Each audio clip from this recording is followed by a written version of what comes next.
Good evening बच्चों। आज देखेंगे हम एक इम्पॉर्टेंट टॉपिक, जैसा कि प्रीवियस वाले वीडियो में हमने आपको बताया था, सीमाकारी इंडोन्यूक्लियेज एंजाइम। तो सीमाकारी रेस्ट्रिक्शन इंडोन्यूक्लियेज एंजाइम जो है, ये एंजाइम की डिस्कवरी करने वाले साइंटिस्ट का नाम है अर्बर नाथन और स्मिथ। ये जो साइंटिस्ट थे, इन्होंने क्या किया था, रेस्ट्रिक्शन इंडोन्यूक्लियेज एंजाइम को दिया था। रेस्ट्रिक्शन इंडोन्यूक्लियेज एंजाइम को आणविक कैंची या मॉलिक्यूलर सीजर के नाम से भी जानते हैं, याद रखेंगे।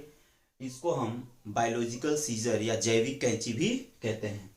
ये जो एंजाइम है, ये डीएनए को विशिष्ट न्यूक्लियोटाइड अनुक्रम स्पेसिफिक न्यूक्लियोटाइड सीक्वेंस पर काटते हैं।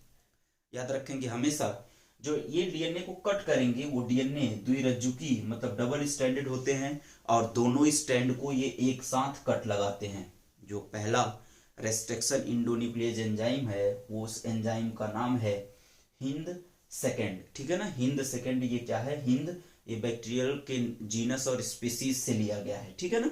और ये जो सेकेंड है, ये क्या है, उसका स्ट्रेन का या विभेद का क्या है, सेकेंड पार्ट है। अभी हम आपको जब रेस्ट्रिक्शन इंडोन्यूक्लियेज एंजाइम का नामकरण पढ़ाएंगे, नॉमेनक्लेचर पढ़ाएंगे, तो बताएंगे। देखिए, हर एक रेस्ट्रिक्शन इंडोन्यूक्लियेज एंजाइम डीएनए का जो सीक्वेंस होता है, उस डीएनए के सीक्वेंस की लंबाई का पहले निरीक्षण करेगा। ठीक है। उसकी निरीक्षण करने के बाद फिर क्या करते हैं, ये अपना कार्य करते हैं। ये नहीं कि तुरंत पहुंचे और तुरंत काट दिए, पहले उसको निरीक्षण करेगा। उसको निरीक्षण करने के बाद तब क्या करते हैं, अपना कार्य करते हैं। जैसे ही यह विशिष्ट 4 से 5 न्यूक्लियोटाइड क्षार अनुक्रम को पहचानता है। अब ध्यान देंगे, देखिए, जो न्यूक्लियोटाइड अनुक्रम है वो क्या है, न्यूक्लियोटाइड अनुक्रम में प्यूरीन और पिरामिडीन, नाम सुना होगा आपने, नाइट्रोजनस बेस है। तो प्यूरीन में होता है एडेनिन ग्वानिन, ठीक है, और पिरामिडीन में होता है थाइमिन और साइटोसिन। ठीक है ना।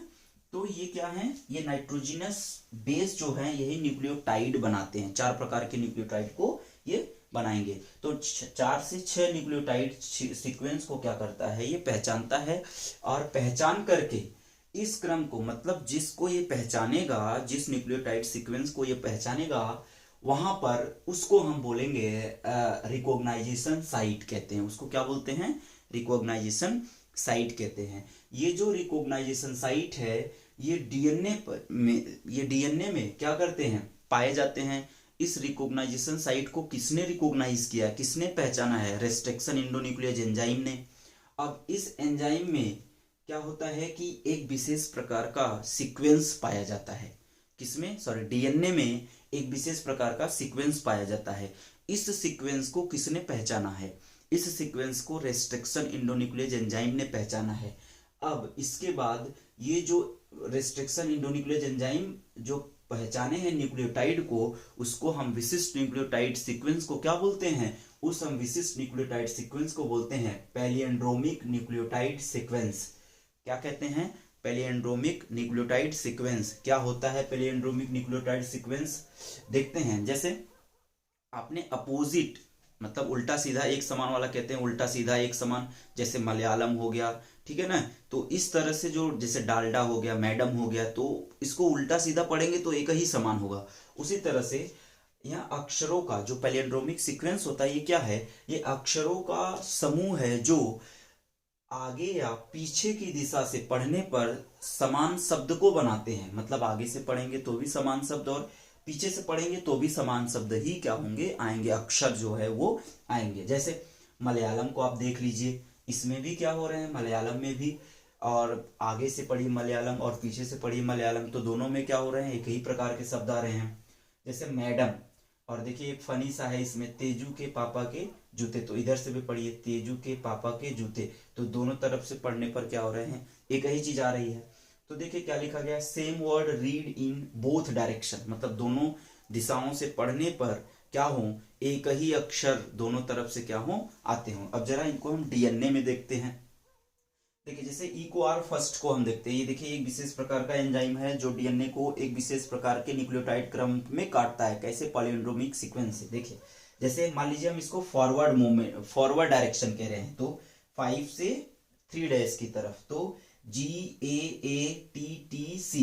अब इधर से देखिए 5 से फिर 3, इधर से भी देखिए 5 से 3 और इधर से भी 5 से 3, तो सी यहाँ पर था सी, फिर इसके बाद टी, फिर देखिए मिलाइए टी, फिर ए, फिर जी। याद रखेंगे इसमें जो जी ए टी टी सी ये क्या है, ये G for guanine, A for adenine, फिर A for adenine, T for thymine और सी फॉर साइटोसिन। ठीक है, उसी तरह से इसमें C for cytosine, T for thymine, adenine और ग्वानिन। तो ये क्या है, ये नाइट्रोजनस बेस को ही तो काटा है, ठीक है ना, तो जिसको हम न्यूक्लियोटाइड सीक्वेंस कहते हैं। ये नाइट्रोजनस बेस डीऑक्सीराइबोज शुगर और नाइट्रोजनस बेस डीऑक्सीराइबोज शुगर और फास्फोरिक एसिड मिल करके एक न्यूक्लियोटाइड सीक्वेंस का निर्माण करते हैं। जैसे कहेंगे सर ये न्यूक्लियोटाइड सीक्वेंस बनता कैसे है, तो ये न्यूक्लियोटाइड सीक्वेंस जैसे पहला बनेगा, अगर हम पहले की बात करें तो फास्फोरिक एसिड, डीऑक्सीराइबोज शुगर और नाइट्रोजनस बेस का जैसे एडेनिन जुड़ जाए तो क्या हो जाएगा, एक न्यूक्लियोटाइड सीक्वेंस बन जाएगा। ठीक है ना, ऐसे ही क्या करते हैं डीएनए में 4 से 6 न्यूक्लियोटाइड सीक्वेंस के क्रम को क्या करते हैं, कट करते हैं। तो ये क्लियर हो गया पैलिंड्रोमिक सीक्वेंस। ठीक है, अब जरा देखते हैं नामकरण क्या कैसे किया जाता है।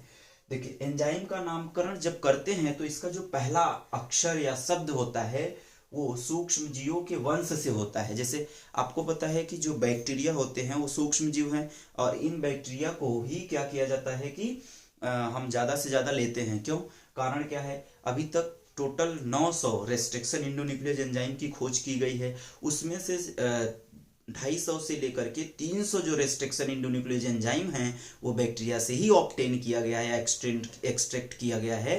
इसलिए हम क्या बोलते हैं कि ज़्यादा से ज़्यादा जो रेस्ट्रिक्शन इंडोन्यूक्लियस एंजाइम हैं ये क्या करते हैं कि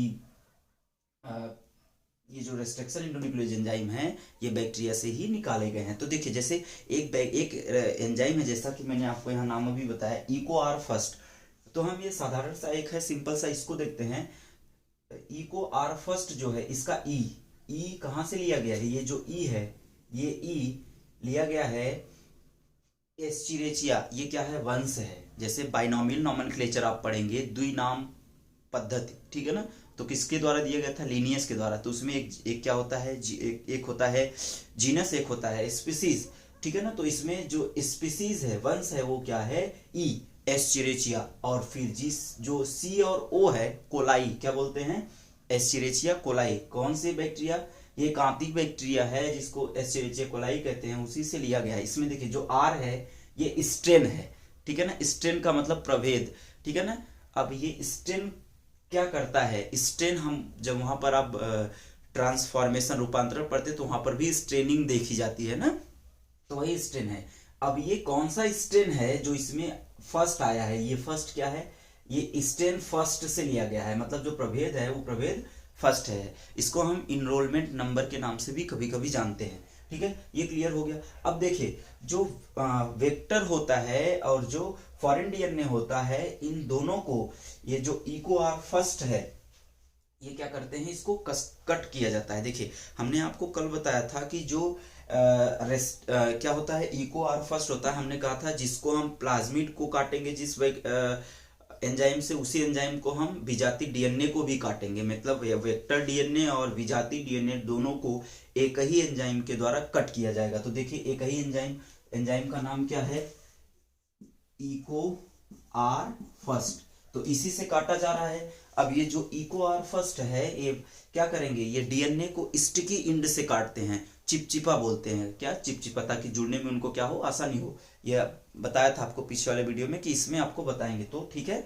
तो इसको क्यों दोनों को काटते हैं, ताकि ये क्या हो, अच्छे से जुड़ जाएं और आर डीएनए का क्या हो जाए, निर्माण हो जाए, ठीक है, ये क्लियर हो गया। अब चलिए नेक्स्ट हम वीडियो में पढ़ेंगे क्या विजातीय डीएनए या फॉरेन डीएनए क्या होता है, ठीक है। Thank you, wish you all the best.